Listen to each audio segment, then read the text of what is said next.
When we glance at a world map, our eyes usually settle on the Atlantic in the center, with Europe and the Americas framing either side. But that Eurocentric perspective hides something staggering. The Pacific Ocean covers a third of Earth's surface, making it the single largest feature on the planet. It is vast, deep, and filled with thousands of islands. At the heart of this watery expanse lies Hawaii, a volcanic archipelago that, despite its remoteness, became the crossroads of the Pacific. Its story is not one of isolation, but of connection, a hub where cultures, trade, and eventually empires collided. To understand Hawaii, we have to journey back 4,000 years to Southeast Asia, when Austronesian people began migrating out of Taiwan. These early seafarers were not timid island hoppers, they were extraordinary navigators. With outrigger, canoes, and catamarans, they read the stars, currents, wind, clouds, and even the flight paths of birds. Their knowledge of the ocean allowed them to treat it not as an obstacle, but as a network of roads stretching across the horizon. By the first millennium AD, these voyagers had spread across the Pacific, forming a cultural sphere known as Polynesia, or many islands. The Polynesian Triangle, bounded by Hawaii, New Zealand, and Rapa Nui, covered over 13 million square miles, larger than the Mongol Empire at its height. And yet, it was unified by shared traditions of navigation, language, roots, and spiritual culture. It was within this extraordinary movement of people that Hawaii was first settled, between 300 to 600 AD, and again in later waves, around the 11th, 13th centuries, Polynesian navigators reached the Hawaiian Islands. They brought with them their language, agricultural practices, and gods, laying the foundations for Hawaiian civilization. In the centuries that followed, a complex society emerged. The Hawaiian Islands became a hub of cultural exchange, a melting pot of the Pacific long before the term existed. Each island had its own distinct identity. Hawaii, Maui, and Oahu became centers of population, agriculture, and trade, while Molokai, Lanai, and Kahula maintained a more rural character. Yet, despite their differences, the islands were united by a common language, religion, and a profound connection to the sea. The Polynesian voyagers who settled Hawaii were not simply explorers or adventurers. They were farmers and settlers, bringing with them the plants and animals that would sustain them in their new home. Among them were chickens, pigs, bananas, yams, sugarcane, and breadfruit. These introduced species thrived in Hawaii's unique environment, providing sustenance and forming the basis of a unique cuisine. But life in paradise was not without its challenges. Hawaii's volcanic soil, while rich, was also unpredictable. Eruptions from the island's active volcanoes shaped and reshaped the landscape, reminding the Hawaiians of their existence in the Pacific Ring of Fire. Over time, they developed an intimate understanding of the land, learning to farm and fish sustainably, harnessing the power of the ocean for food and navigating its currents and winds for trade. And then came contact with other cultures.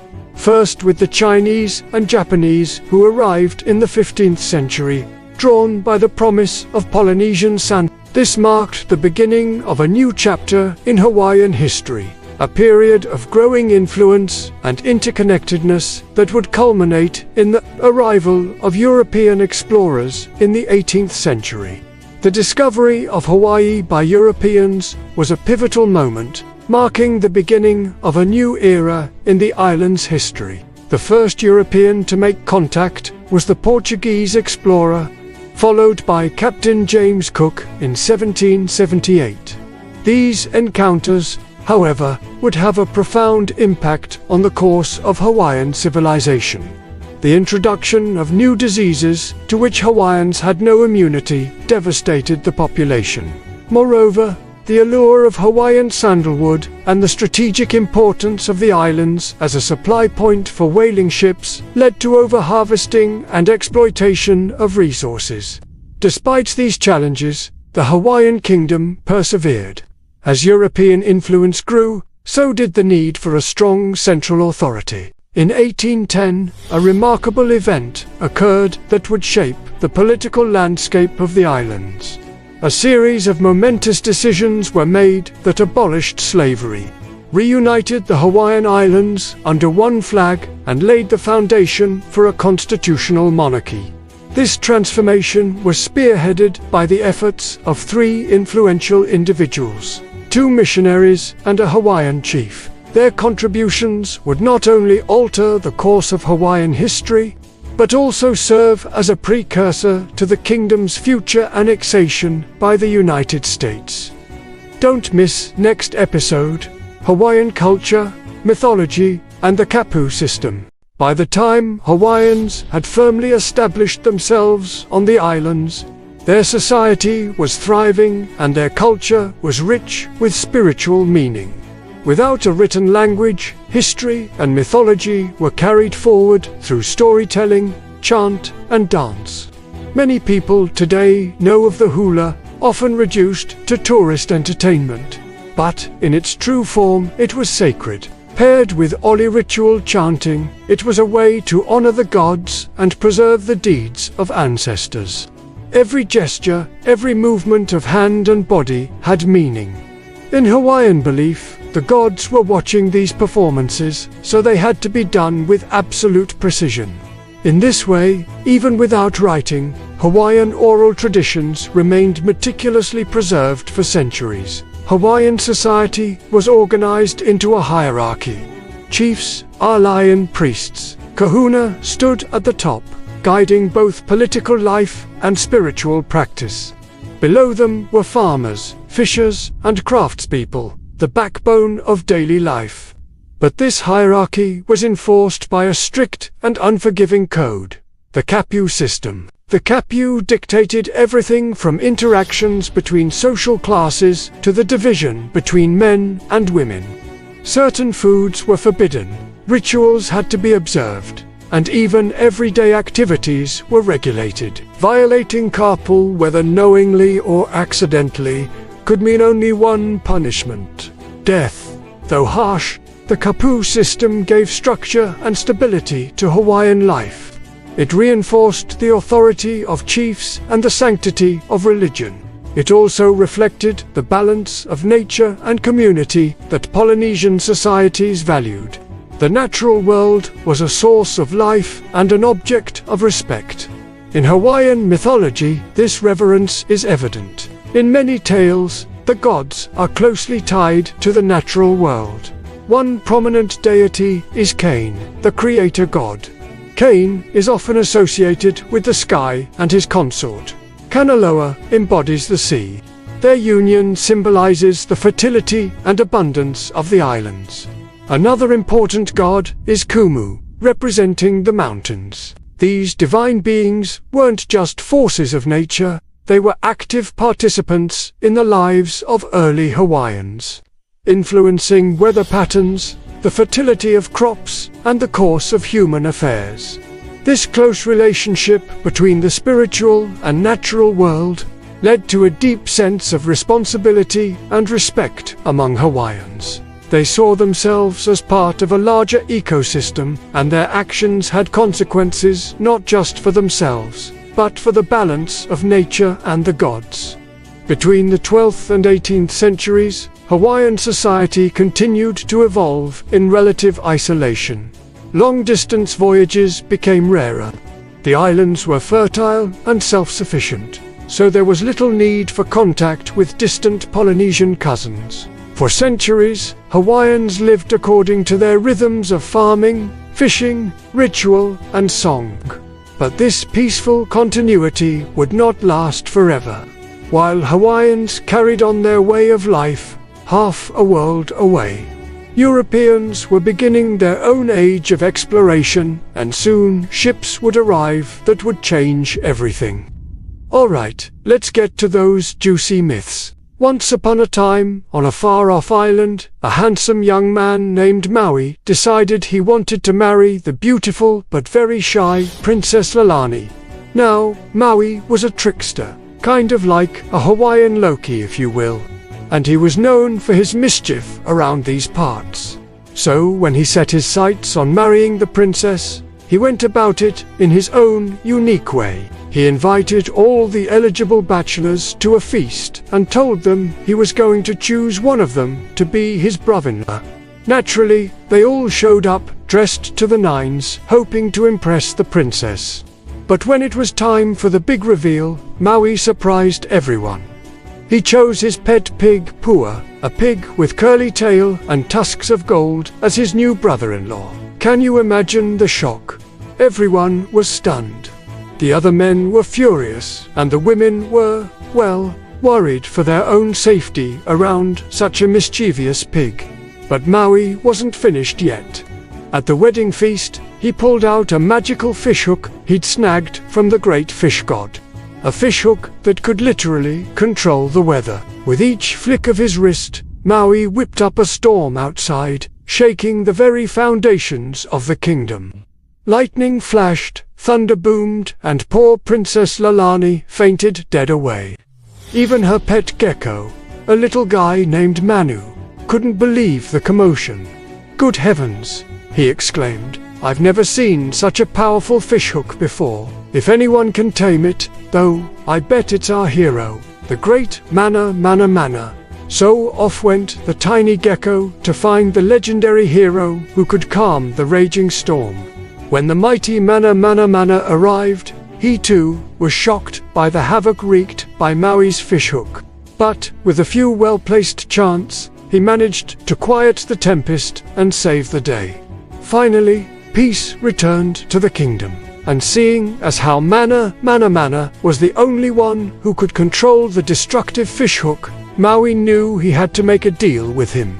He offered to trade the hook for a single lock of the hero's hair, which the latter readily agreed to. But little did he know that one lock was all it took for Maui to gain control over Mana's powers. Powers that included shape-shifting and controlling the elements. Yes, folks, Maui had just become the most powerful being in the islands. And that, my friends, is what it takes to be a real Hawaiian hero. Next episode is Captain Cook and First Contact. By the late 18th century, the Pacific was no longer an untouched ocean. European powers were racing to chart, claim, and exploit these new lands. And into this world sailed Captain James Cook, commander of a British expedition. In 1778, Cook's ships reached the Hawaiian Islands. For Europeans, it was a stunning discovery. A lush archipelago in the heart of the Pacific, far from any mainland. Cook, with typical British flair, tried to name the islands the Sandwich Islands after the Earl of Sandwich. The name, fortunately, didn't stick. The Hawaiians had been sailing between these islands for centuries, exploring and settling them. But now they were making first contact with outsiders. At first, relations were cautiously friendly. Islanders were curious about the newcomers' ships, tools, and weapons. Cook's men were equally fascinated by the islanders' society and abundance. One British sailor described the Hawaiians as a people without a shirt or amongst them, living in a state of nature. Indeed, when Cook's crew arrived, they found a sophisticated society with its own social customs and political structure. Each island had its own chief, and the islands were linked together through a network of trade and kinship. Still, cultural misunderstandings quickly grew. The Hawaiians had no experience with a cash economy, and the Europeans quickly took advantage of this. They traded small trinkets like beads and cloth for valuable items like food, wood, and, most importantly, land. Within 2 years, the British had obtained more than 2,000 acres across the islands through these kinds of transactions. But this wasn't enough. and soon the relationship between the Hawaiians and the British would turn violent. The turning point came when one of Cook's smaller boats went missing. Cook suspected that the Hawaiians had stolen it and demanded that the king give him one of his subjects as leverage until the boat was returned. The king, naturally, refused. Cook was furious and decided to take the king hostage. He entered the royal palace, grabbed the king by the arms and dragged him onto his ship. But the Hawaiians saw this as an act of war. They rushed to the shore, fought their way onto Cook's ship and killed him there. Then they threw his body into the sea. It was a shocking confrontation. But for the Hawaiians, it was simply a defense of their land and dignity. News of Cook's death sent shockwaves through Europe. Newspapers ran front pages on the story, and many called for revenge. Cook was a national hero, and Britain would not stand for his murder. Soon enough, European ships would return to Hawaii, demanding justice. The British would never forgive the Hawaiians for killing Cook. Still, despite the violence, Cook's death marked the beginning of a new and dangerous era. From this point forward, foreign ships came to the islands more frequently. They brought not only trade, but also disease, firearms, and new political dynamics. Within a few decades, Hawaii would transform from a network of traditional chiefdoms into a kingdom caught up in global power struggles. Disease brought over by European sailors killed thousands of native Hawaiians. Rival European powers began to vie for influence in the islands, and eventually the Hawaiian monarchy would be overthrown, partly with the help of American missionaries and business interests. As for the British, they would take their revenge on the Chinese. In the early 19th century, they would wage war on China, seeking to open up the country to trade. And they would succeed in doing so, but at a terrible cost. After Cook's fateful death, Hawaii did not fade back into isolation. Instead, the islands became a regular stop for ships crossing between North America, Asia, and the Pacific.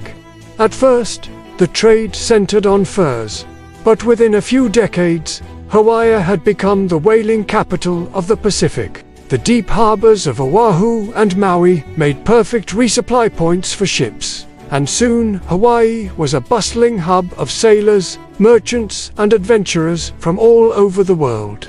With them came metal tools, firearms, and new goods that quickly changed life on the islands. But these foreign imports had another effect. They turned local rivalries between chiefs into deadlier conflicts. Guns and cannons gave an edge to those who controlled trade, and one man in particular seized the opportunity. His name was Kamehameha. By the early 1790s, Kamehameha had already conquered the Big Island, and with the advantage of new weapons, he set his sights on unifying all of Hawaii under his rule. Using both diplomacy and the firepower of his newly armed warriors, he pushed across the channels. In 1795, he defeated rival chiefs on Maui and Oahu, and by 1810, he had vassalized Kauai without bloodshed.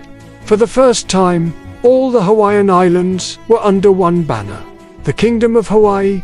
Unlike many conquerors, Kamehameha proved to be a wise and pragmatic ruler. He stabilized the islands, encouraged trade, and introduced laws like the law of the splintered paddle. It was a remarkable decree that protected civilians, travelers, and even the poor from harm. It reflected his vision of Hawaii as not just a collection of conquered lands, but a unified kingdom. Kamehameha's victories had come at a cost. The influx of European weapons had also brought more warfare to Hawaii. But as the king surveyed his domain, he saw an archipelago on the verge of greatness. Each island had its own distinct character. Hawaii, or the Big Island, was the largest, home to the highest mountain in the archipelago and a multitude of climates, from arid deserts to lush rainforests. It was also rich in natural resources like timber, minerals, and fertile soil.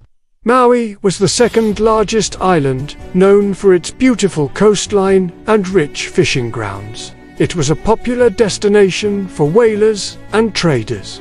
Molokai was smaller still, but no less important.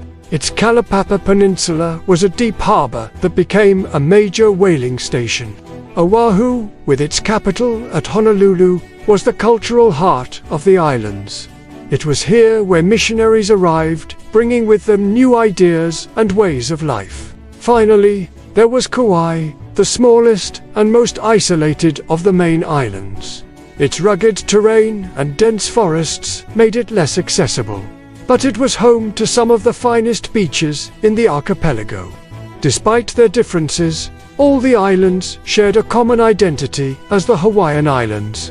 The term Hawaii actually means home or origin in the native language. It was a name that encompassed not just these individual islands, but the people, culture, and identity that thrived here. These islands were connected not only by water, but by winds. The same trade winds that brought explorers and settlers also carried with them the seeds of plants and animals from distant lands. This natural interchange created a unique ecosystem where species from Polynesia, Southeast Asia, and even South America found a common home. The Hawaiian Islands were becoming a melting pot of cultures long before the term was coined. By the early 1800s, the Hawaiian Islands were a hub of activity. The old ways of life were being challenged and reshaped by the influx of new people, ideas, and goods. Whaling, in particular, was booming. The deep waters around the islands were a rich hunting ground for sperm whales. And Hawaii's sheltered harbors provided the perfect base for whaling ships. At their peak, more than 200 ships and 1,000 sailors would arrive each year, bringing with them not just supplies, but a taste of the wider world. It was an era of transformation, and the Hawaiian Islands, once a hidden jewel in the Pacific, were now stepping onto the world stage. But as the islands grew in prominence, so did the challenges they faced. From balancing the demands of foreign traders to preserving their own cultural identity, the Hawaiians had a lot to navigate. As we move forward in this series, we'll explore how they rose to meet these challenges and how their story became an integral part of the larger Pacific narrative. Trade, Whaling, and the Rise of Kamehameha was episode 4 of our series. Next episode is the Kingdom of Hawaii and the end of the Kapu system. If you liked this episode and want to see more, hit the like button and subscribe for more content. When the islands of Hawaii were unified under Kamehameha the Great in 1810, it marked the beginning of a new era for the islands. For generations, the people of Hawaii had known only war between the islands. Kamehameha brought peace. Trade flourished. The kingdom became a constitutional monarchy. Hawaiian society was changing fast, and not always for the better. Kamehameha I died in 1819. His son, Kamehameha II, inherited a kingdom in transition. Some of the old ways of doing things were under increasing strain. At the center of this tension was the Kapu system, the sacred code of laws that had governed every aspect of Hawaiian life for centuries. It determined class relations, gender roles, even what foods women could eat. For hundreds of years, Kapu had been the foundation of Hawaiian spiritual and political order. But by the early 19th century, many Hawaiians, especially women, saw it as oppressive. And some powerful individuals urged Kamehameha II to get rid of it. Among them were the young king's 2 stepmothers, and even one of the kingdom's top priests. They argued that Kapu was a foreign system that had come with the old gods from Tahiti, and that it was out of step with the times. They urged Kamehameha to abandon it. The king was sympathetic, but he was also cautious. How could he be sure that getting rid of Kapu wouldn't bring chaos to his kingdom? Then he had an idea. He would test the system to its breaking point and see what happened. So he did the unthinkable. He broke Kapu. In 1819, the king hosted a feast, inviting the island's nobles. Among them were several high-ranking women. Together, they ate fish from the same plate, broke the sacred taboo, and nothing happened. No one was struck by lightning. The sky didn't fall. A huge sigh seemed to go through the gathering. One by one, the nobles left the king's table and went about their business. But the next day, something remarkable happened. The king's 2 stepmothers and several other influential women called for a meeting. They summoned all the island-est priests and told them to abandon the old gods and the Kapu system once and for all. With the king's support, they tore down the temples and hauled the idols into the sea. They smashed them on the rocks, ending centuries of religious and cultural practices. It was a stunning collapse, all because the king had shared a meal with some women. But if you think that's crazy, the story takes another unbelievable turn. You see, the fall of Kapu wasn't just the end of an old way of life. It also created an opening for a new way of life. You see, just 1 year later, in 1820, the first Christian missionaries arrived in Hawaii. They were Americans, part of a growing movement to convert the Pacific Islands to Christianity. But when they arrived, they found a society in chaos. The old religion had just collapsed. People were searching for new spiritual anchors. For the missionaries, it was an open door. For Hawaiians, it was the beginning of a new cultural and religious chapter. Over the next decades, most Hawaiians converted to Christianity. Many missionaries arrived, including teachers and doctors. They introduced new ideas about hard work, literacy, and hygiene. Of course, this wasn't always a smooth process. The missionaries weren't always welcome, and many Hawaiians resisted their influence.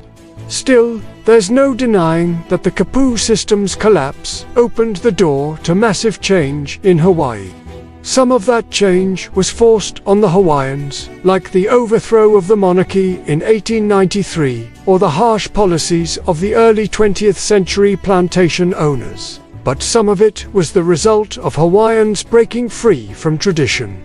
The Kapu system may have kept Hawaiian society stable for centuries, but in the end, it couldn't withstand the winds of change. When the first Christian missionaries landed in Hawaii in 1820, they found the islands in the aftermath of the Kapu system's collapse. To them, this was nothing short of divine providence. The ancient faith had just dissolved, and the ground was fertile for their teachings. They quickly gained influence, especially among the ruling chiefs. Conversions spread rapidly, though not evenly. Coastal elites embraced Christianity, while many who lived in the mountains hesitated to abandon the goddess Pele and the island's deep spiritual traditions. Still, one of the most profound contributions of the missionaries was the introduction of a written Hawaiian alphabet. Working alongside native speakers, they created a system that allowed the oral traditions of Hawaii to be preserved in writing for the first time. Within a few decades, Hawaii became one of the most literate societies in the Pacific, a remarkable transformation. But alongside these positive changes came devastating ones. As Hawaii's economy grew more attractive to foreign merchants and settlers, pressure mounted for land reform. Traditionally, land in Hawaii was held collectively under the stewardship of the chiefs. The new system, called the Great Mahele, the Great Division, in 1848, was supposed to grant individual Hawaiians legal ownership of their land. In practice, though, it worked very differently. Legal boundaries were unclear. The process to claim land was confusing, and many Hawaiians lacked the resources to file claims.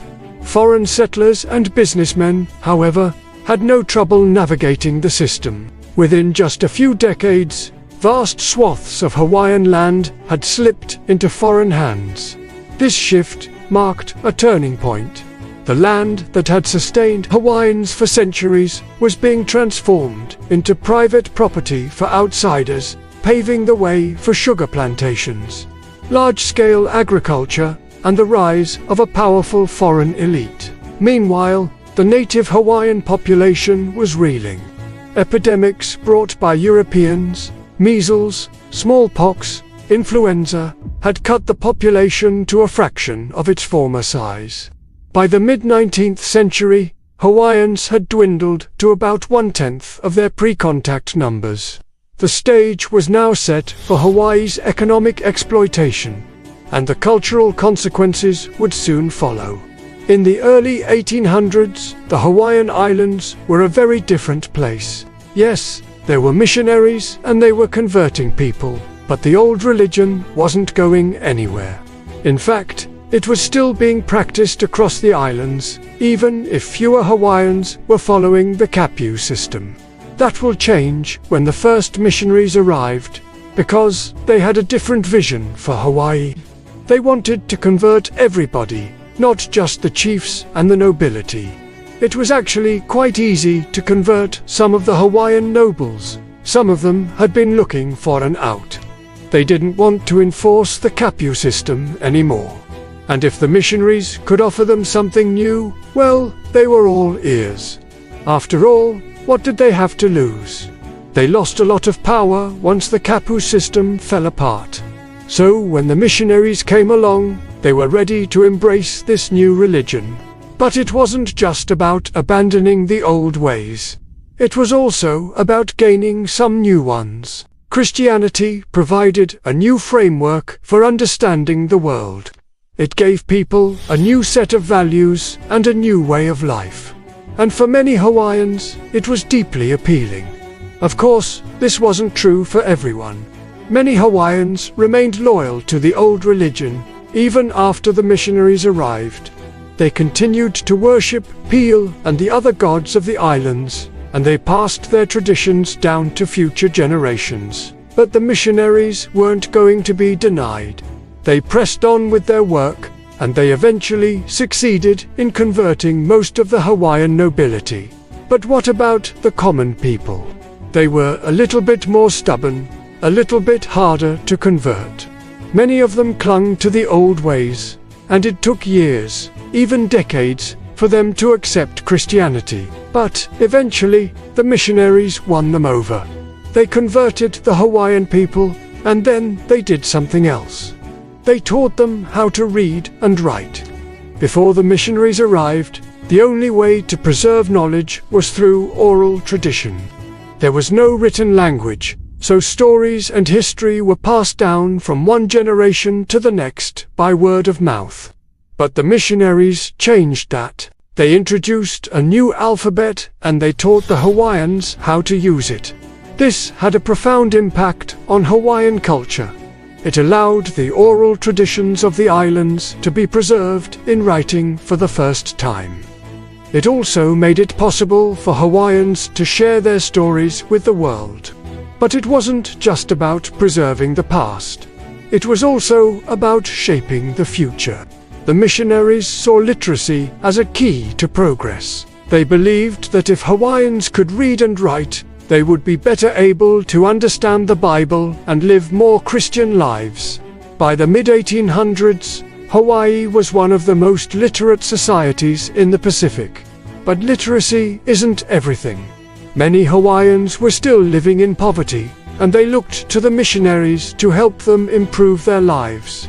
They asked for help building schools and hospitals, and the missionaries were happy to oblige. But as the missionaries continued to help the Hawaiians, they began to take an interest in their land.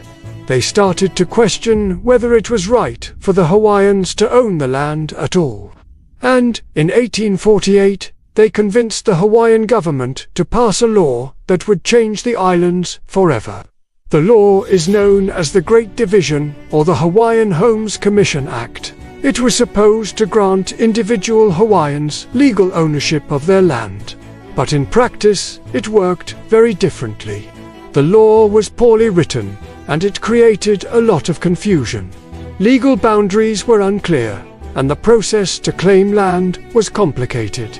Most Hawaiians couldn't navigate the system, and they ended up losing their land to foreign settlers. Within just a few decades, vast swaths of Hawaiian land had been transferred to non-Hawaiians. This was a disaster for the islands. The land that had sustained Hawaiians for centuries was being taken away from them. At the same time, epidemics brought by Europeans had devastated the native population. By the mid-19th century, Hawaiians had dwindled to about 1/10 of their pre-contact numbers. The stage was now set for Hawaii's economic exploitation.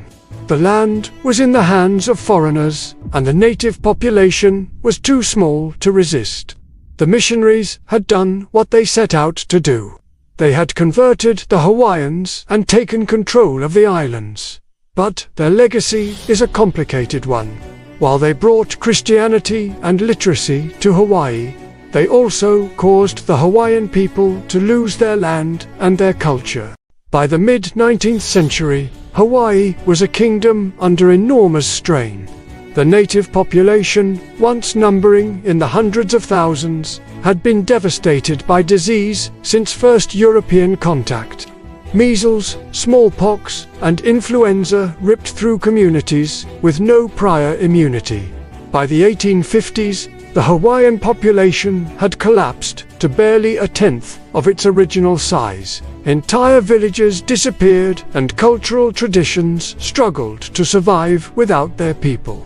At the same time, the economic landscape of the islands was changing. Foreign landowners, who had acquired much of Hawaii's land through the Great Mahele, were building vast sugar plantations. Sugar was in high demand, and Hawaii's fertile soil made it the perfect crop. But with so few Hawaiians left, there weren't enough laborers to work the fields. The solution was imported labor. Beginning in the mid-19th century, workers were brought in from across the Pacific and beyond. Thousands came from China, Japan, Korea, and the Philippines.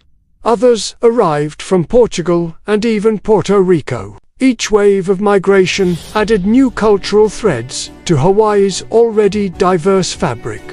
This created a society unlike any other in the Pacific.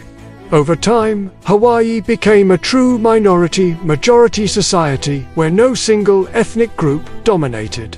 Hawaiians of Polynesian ancestry remained central, but alongside them were thriving communities of islanders, Asians, and Europeans. Still, the influx of laborers highlighted a painful reality. While Hawaii was becoming a crossroads of Pacific cultures, the native Hawaiians themselves were being marginalized. Their numbers were shrinking. Their land was slipping away, and their kingdom was increasingly under the shadow of foreign influence. The social and demographic transformation of the islands was setting the stage for an even more dramatic political upheaval, one that would soon come from within. In the 1890s, the Committee of Safety, a group of wealthy white landowners, overthrew the Hawaiian monarchy and established a provisional government. They sought to annex Hawaii to the United States, which they viewed as a way to protect their interests and preserve the island's economic prosperity. Their actions, however, were met with resistance from a variety of sources. Native Hawaiians who had fought to preserve their kingdom were outraged at the overthrow and the loss of their sovereignty. Many immigrant communities too saw the potential implications of the annexation for their own rights and representation. Groups like the Chinese, Japanese, and Korean populations, along with some native Filipinos and Puerto Ricans, feared that if Hawaii were annexed, they would become second-class citizens in a U.S. territory. This fear was not unfounded. When Hawaii did become a U.S. territory in 1898, the new government implemented policies that severely restricted immigration, imposed racial segregation, and limited voting rights for Native Hawaiians and people of color. For example, in 1920, Hawaii passed a law that barred people of Asian ancestry from owning land. This was a stark contrast to the previous monarchy, which had been more inclusive and tolerant of different cultures. The Committee of Safety's desire to annex Hawaii to the US had not only been motivated by a desire to protect their economic interests, but also by a belief in the superiority of white American values and institutions. They saw the United States as a progressive and modern society, and believed that by annexing Hawaii, they could bring the islands into the 20th century. However, this perspective ignored the rich history and culture of the native Hawaiians and the diverse contributions of the immigrant communities. It also disregarded the wishes of the majority of Hawaiians, who had hoped to maintain their independence and continue to build a society that celebrated its multiculturalism.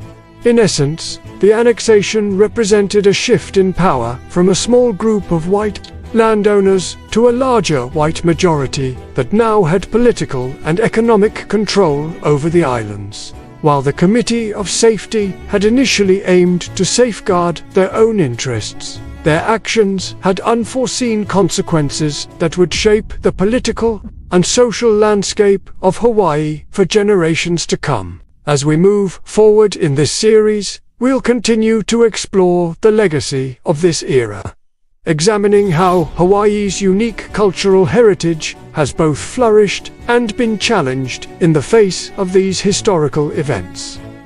By the late 19th century, Hawaii's political independence was hanging by a thread. A powerful group of foreign businessmen and settlers, many of them descendants of missionaries or wealthy landowners, had grown used to running the show. These men formed what was called the Hawaiian League in 1887. Their goal wasn't just influence. It was to reshape the kingdom for their own economic and political gain. Among their ranks was Sanford Dole, whose name would later become infamous through the pineapple industry. Backed by their wealth and by ties to the United States, the League set its sights on dismantling the power of the Hawaiian monarchy, and their first move was a blatant display of their determination and their ruthlessness. That same year, the League forced King David Kalkaua to sign a new constitution. It became known as the Bayonet Constitution because he signed it under the clear threat of force. With a stroke of the pen, the king's role was reduced to little more than a figurehead. The new laws restricted voting rights almost entirely to wealthy landowners, overwhelmingly white foreigners and their descendants. Around 80% of eligible voters were removed from the rolls.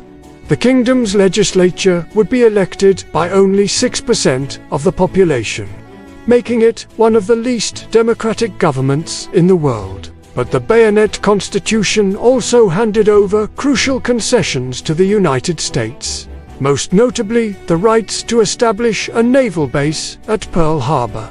What had once been a sovereign Polynesian kingdom was now, in effect, a state run for the benefit of foreign interests. For Hawaiians, the blow was immense. Their monarch had been humiliated, their political power stripped away, and their land increasingly dominated by outsiders.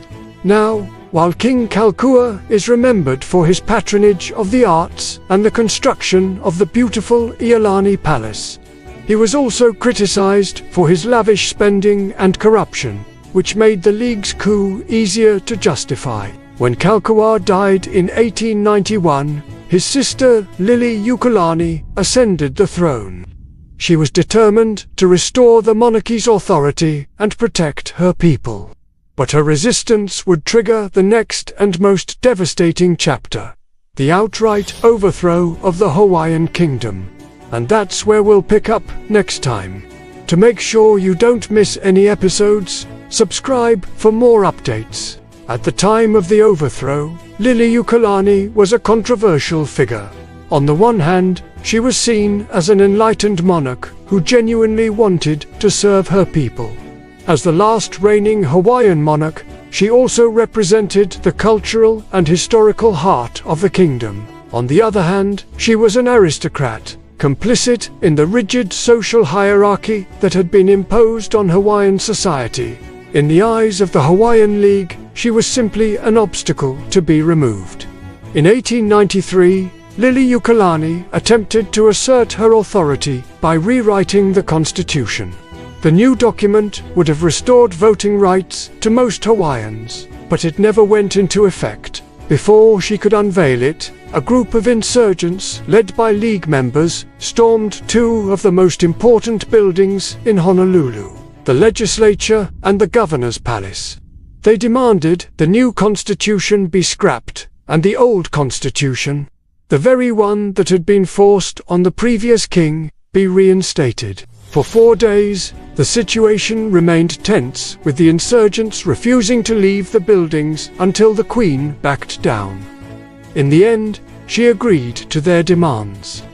But even as she signed the agreement, the League had already made plans to remove her from power completely. Later that same day, they met with a representative of the U.S. minister, John L. Stevens, and requested that American troops occupy key positions around the harbor. Stevens immediately dispatched sailors to the waterfront, surrounding the palace with armed forces. Soon, Queen Liliuokalani was faced with a choice: leave Hawaii and give up her claim to the throne, or be arrested. She chose exile. Forced to abdicate, she left the islands on January 12, 1894. The Hawaiian Kingdom was officially no more. In its place, the League established the Republic of Hawaii, a provisional government that would rule until a president was elected in July. Guess who won the election? Sanford Dole. He would serve as the first president of this so-called republic, and later as the first governor of the territory of Hawaii, when it was formally annexed to the United States in 1898. The United States had long coveted the islands and the strategic value of their natural harbors. But it was the prospect of economic gain that proved irresistible. The overthrow of the Hawaiian monarchy was a bonanza for American business interests. Over the years, they wrested control of vast tracts of land from the Hawaiian people, displacing thousands and enriching themselves. Today, the legacy of the overthrow continues to resonate. Many Hawaiians blame the United States for the loss of their sovereignty and the dramatic social and economic changes that followed. Large swaths of the native population were effectively disenfranchised from political power, denied the right to self-determination, and subjected to an imposed economic order that benefited a select few. It's a history marked by profound dispossession, cultural erasure, and ongoing calls for justice and recognition. When Queen Liliuokalani took the throne in 1891, she inherited a kingdom shackled by the Bayonet constitution, which severely limited the power of the Hawaiian monarchy and disenfranchised most native Hawaiians. But unlike her brother, King Kamehameha, who had accepted the constitution's restrictions, Liliuokalani was determined to fight back. The Queen drafted a new constitution that would restore power to the crown and expand voting rights to native Hawaiians and other disenfranchised citizens. But her efforts alarmed the wealthy foreign elite who had benefited from the status quo. The Hawaiian League, a political organization backed by powerful American business interests, saw the new constitution as a direct threat to their control over the islands. Led by white business interests, the League sought to maintain the existing political order that favored the wealthy landowning class. At the core of the conflict lay the question of power and control over the Hawaiian Islands. The old constitution had been forced on the Hawaiians decades ago, and was seen as a tool to suppress their power and keep them from governing themselves. The Queen's proposed constitution aimed to reverse this, giving more power to the Crown and the people, but taking power away from the wealthy elite. On January 1893, the Hawaiian League, backed by U.S. Marines, staged a coup, deposing the Queen and establishing a provisional government. Armed support came from the U.S. Marines, who had been sent from the cruiser Boston and were stationed in Honolulu. The Marines were led by Captain Joseph H. The committee believed the Queen's proposed constitution threatened their interests, and they requested military support from the U.S. government. Despite President Grover Cleveland's opposition, the Marines intervened, deposing the Queen and supporting the provisional government. The Queen, unwilling to risk the bloodshed of her people, chose not to resist militarily. She surrendered under protest, hoping the United States government would eventually restore her authority. But her hopes were dashed when President William McKinley succeeded Cleveland.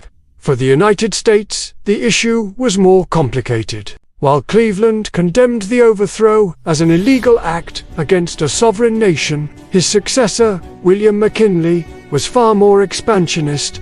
With tensions rising in the Pacific and the specter of rival empires like Japan looming, annexing Hawaii suddenly seemed like a strategic necessity. The following year, the United States sent the Navy to occupy the islands, and in 1898, amid the Spanish-American War, the U.S. formally annexed Hawaii.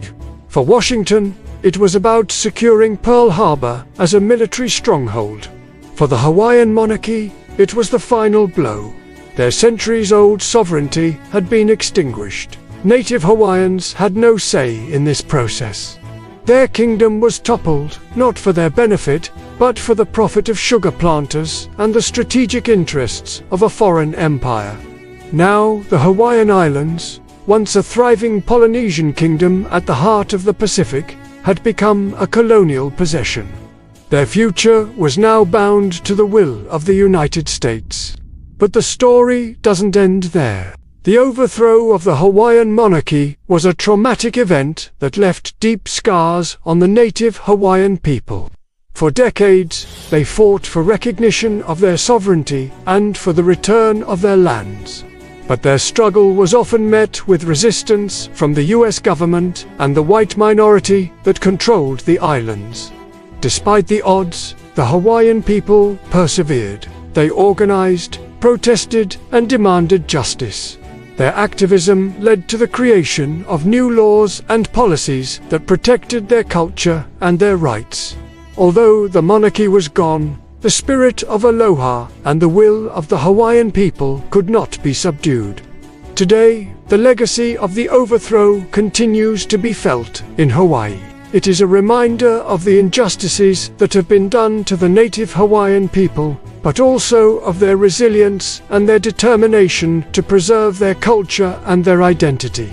The story of the Hawaiian monarchy is a story of courage, of resistance, and of hope.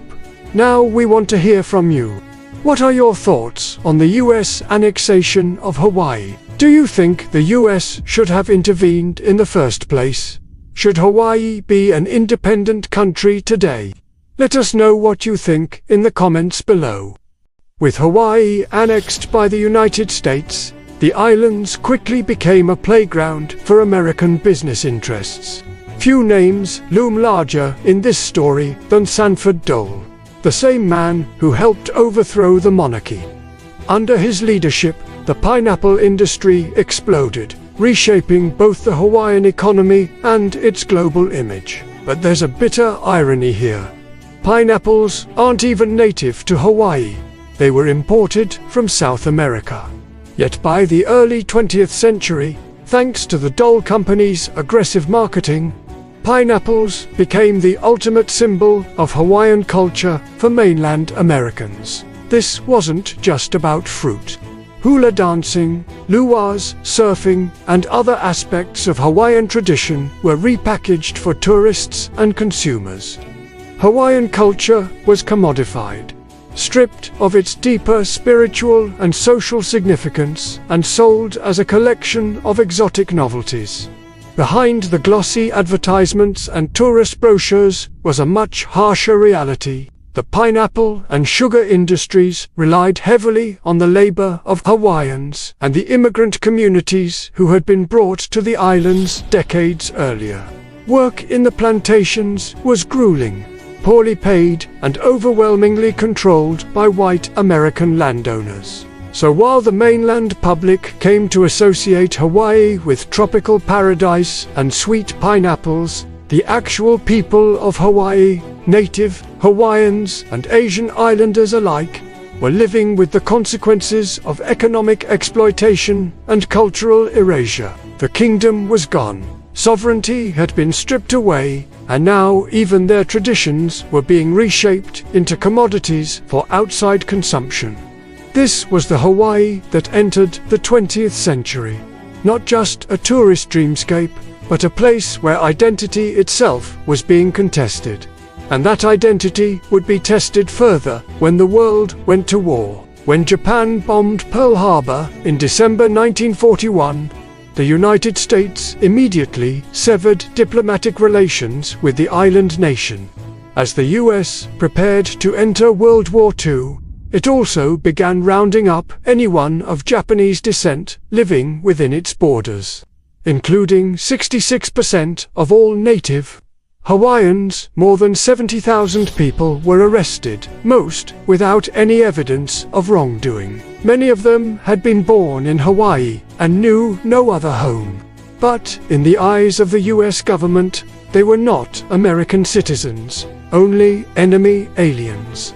Families were torn apart and sent to live in cramped, isolated communities, working long hours in dismal conditions.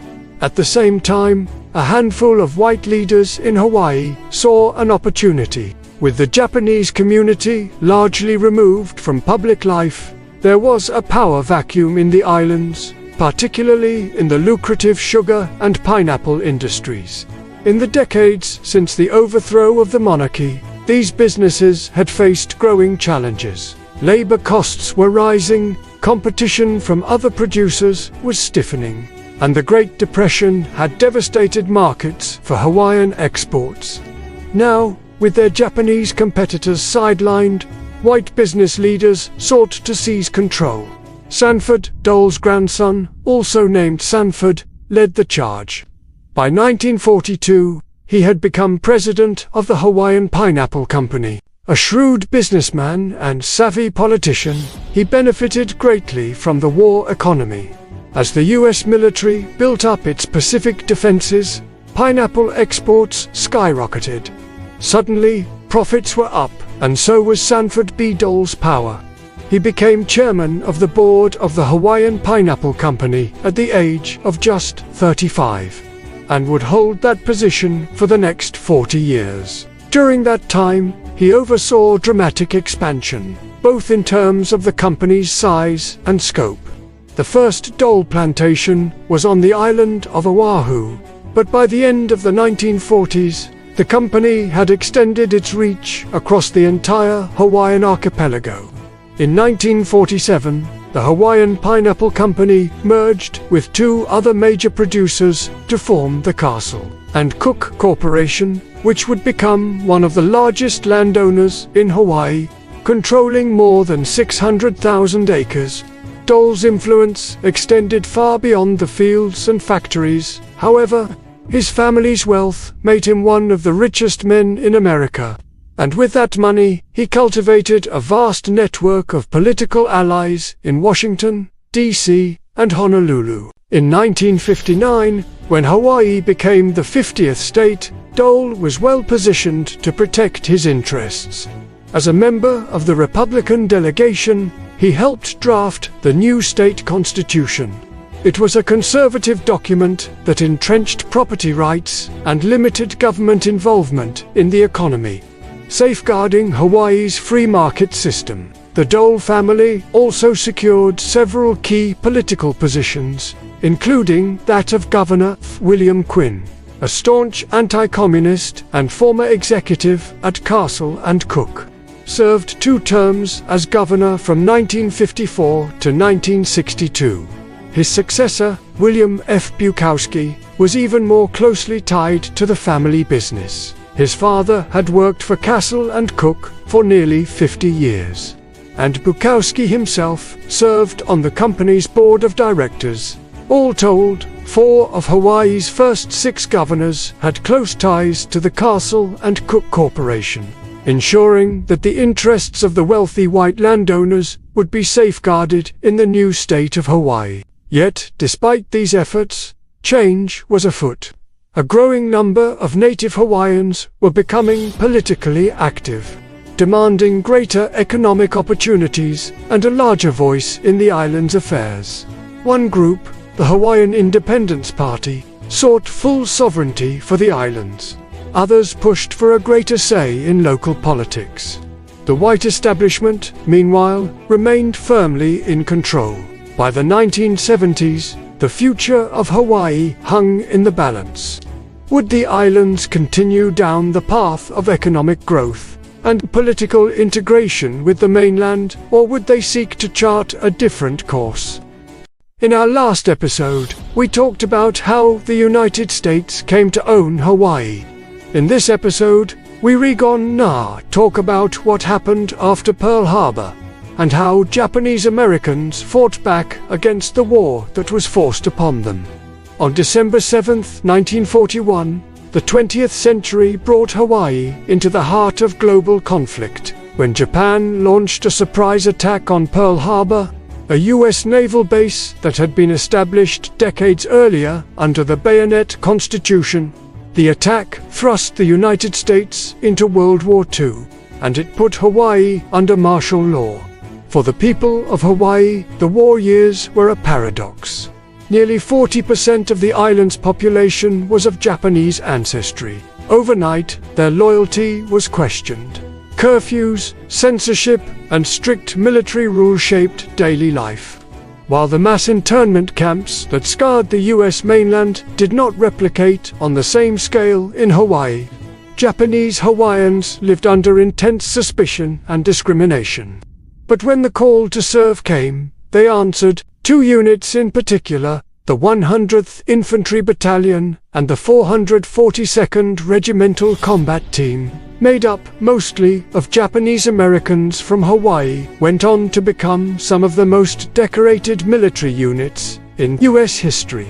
Fighting in Europe, they earned a reputation for extraordinary bravery and sacrifice. President Franklin D. Roosevelt himself declared that they proved Americanism is a matter of mind and heart, not of race or ancestry.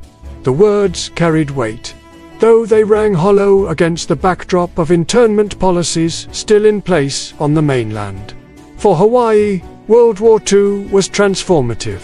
It underscored the island's strategic importance in the Pacific, but it also deepened the contradictions of Hawaiian identity, a place of diversity and resilience, yet continually judged and controlled through the lens of empire.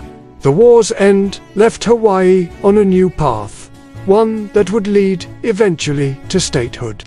To learn more about the Japanese experience during World War II, visit our educational website. At the beginning of the 20th century, more than 150,000 people of Japanese ancestry lived in Hawaii. They were sugarcane workers and their children and grandchildren. Many had been born in Hawaii and were US citizens. But after the attack on Pearl Harbor, they were seen with suspicion by many white Americans who now ran the islands. In the weeks after Pearl Harbor, people of Japanese descent were arrested for enemy association and subversive activities. By May 1942, all people of Japanese ancestry had been forced to sell their property at well below market value. Families were torn apart. More than 3,000 men were taken off the islands to be interned. This was a traumatic moment for those who had called Hawaii home for generations. But young men of Japanese descent were soon able to enlist in the U.S. Army. More than 33,000 did so, including almost 6,000 from Hawaii alone. They were part of a larger group known as Nisei, the second generation of Japanese immigrants. These Nisei soldiers faced intense prejudice and were often denied the chance to fight for the very country that had disrespected them so deeply. They were assigned instead to the all-Japanese American 100th Infantry Battalion. Over time, they distinguished themselves through their bravery. By 1944, the 100th was sent to fight in Europe. There they acquitted themselves with such valor that the 100th became the 442nd Regimental Combat Team, with additional soldiers joining from Hawaii and the mainland. The 442nd went on to fight in some of the most harrowing battles in World War II, including the liberation of Rome. In all, the 442nd received more than 9,000 Purple Hearts, more than any other unit its size in US history. More than 300 men were killed in action. The 442nd proved that the prejudice they faced at home was unfounded. As one British officer wrote, "If American democracy is built on the franchise, it is built on the franchise of all American citizens, Japanese, Italian, Polish, Russian, Ukrainian, Chinese, Negro, Mexican, or any other group which the Nazis would no doubt be very pleased to hear is disloyal and discontented." I have seen no evidence of disloyalty in the 442nd RCT. On the contrary, I have seen the finest fighting in the world. Sadly, when the men of the 442nd returned home, they discovered that the prejudice and discrimination that they had overcome abroad was still very much present at home. Though officially ended in 1944, internment camps for Japanese Americans did not actually close until 1946. Executive Order 966, rescinded in 1947, allowed for the return of Japanese Americans to the West Coast, but did little to address ongoing hostilities.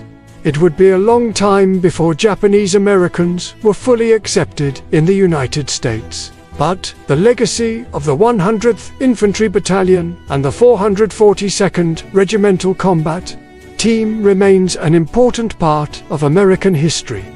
After World War II, Hawaii's future was firmly tied to the United States, but its path to statehood was not simple.